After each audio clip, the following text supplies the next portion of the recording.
Hey guys, welcome to another episode of The Vinyl Den, your channel for record collecting by record collectors. I'm Nick. It's Tuesday, time to talk about some new releases coming out this Friday, August 4th.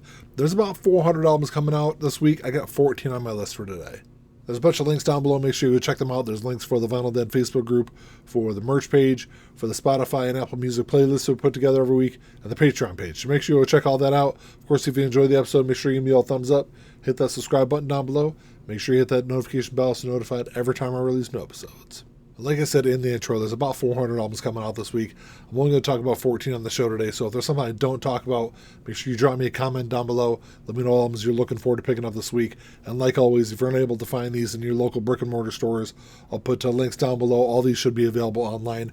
I will say that people have made comments before about those being like affiliate links and me making money off of people buying those albums off of those Amazon links I put down there.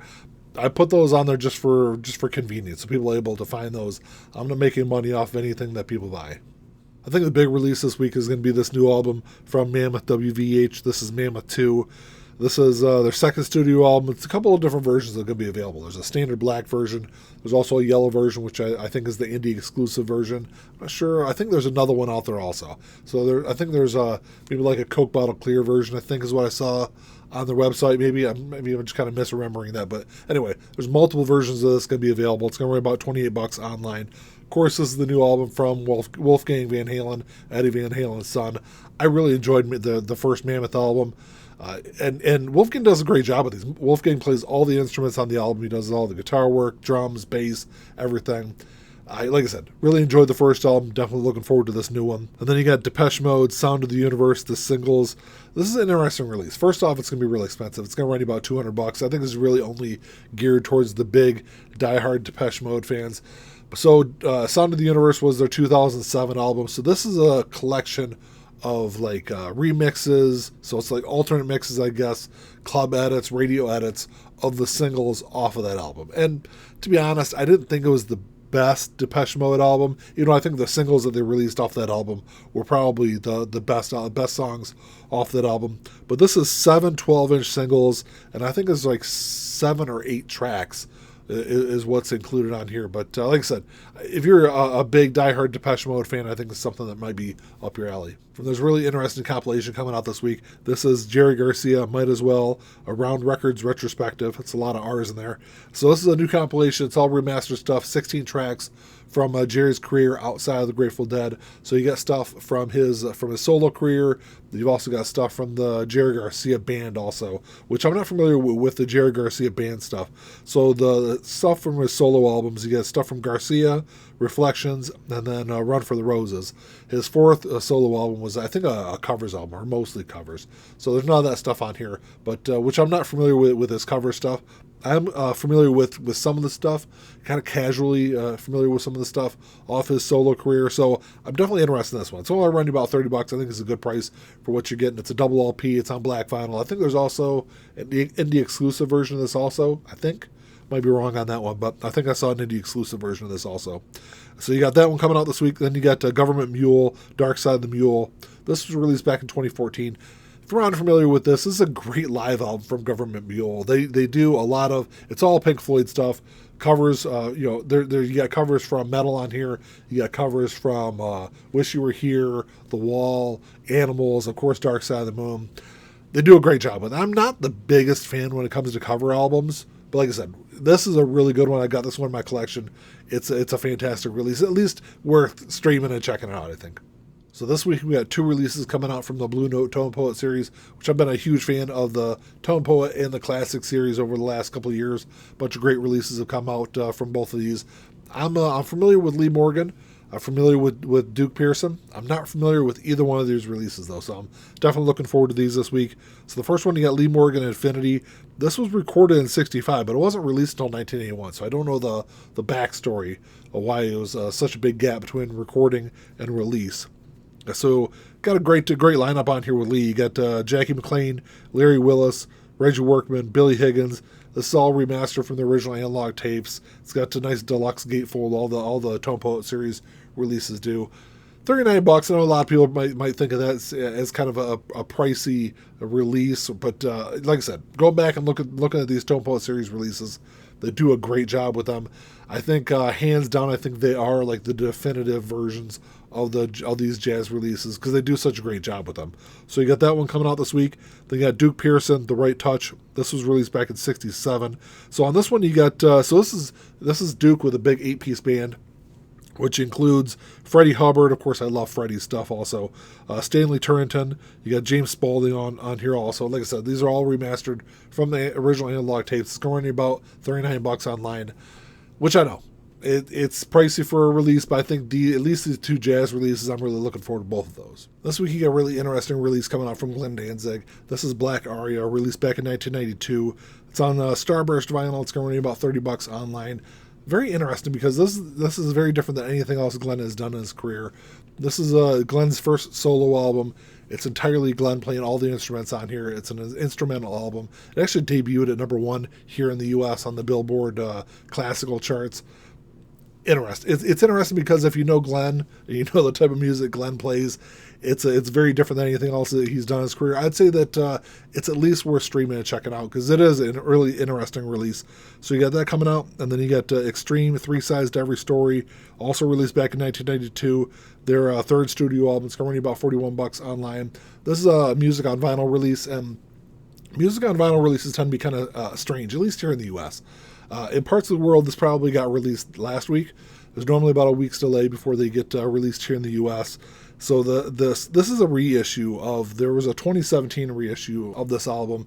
It was limited to like 1,000 copies. I think it was on green vinyl or blue vinyl, or what color it was on. But this is a reissue of that 2017 release. I think this is on black vinyl. It's a much wider release also. So I know there's a bunch of people have been looking forward to that one. This week you got Live at the Deaf Club by the Dead Kennedys coming out. This was first released back in 2004. It was actually recorded March 3rd, 1979 at the Deaf Club in San Francisco. I'm not sure why there's a huge difference between when it was recorded until when it was released. I think it's a pretty good live album. I don't think it's the best sounding live album, but this is a live album with their original guitarist and their original drummer. It's a really good recording. Like I said, it's not the best though. They got a great mix of some really classic Dead Kennedys tracks. A couple of really great covers on here.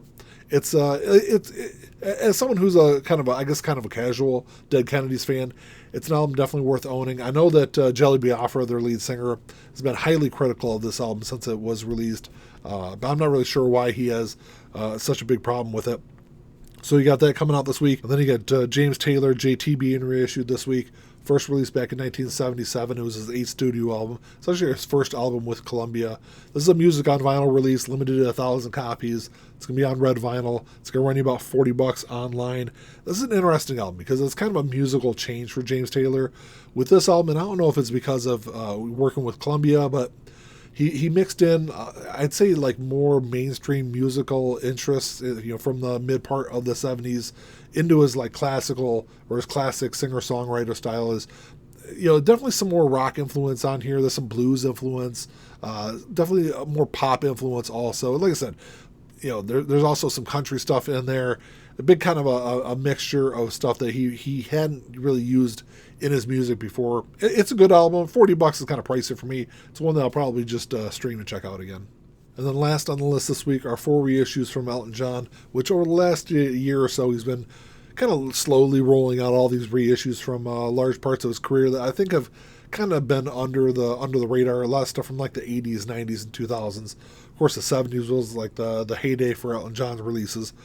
So the first one you get this week is the complete Thom Bell sessions, released in '89. It's going to be about $30 online. So this is an album that was out of print from when it was released in '89 all the way until RSD last year. For Record Store Days, released on lavender vinyl. This year it's just going to be on black wax. So, Elton primarily worked with Bernie Taupin over most of his career. And then in '77, he did some recording sessions with the legendary R&B songwriter Thom Bell.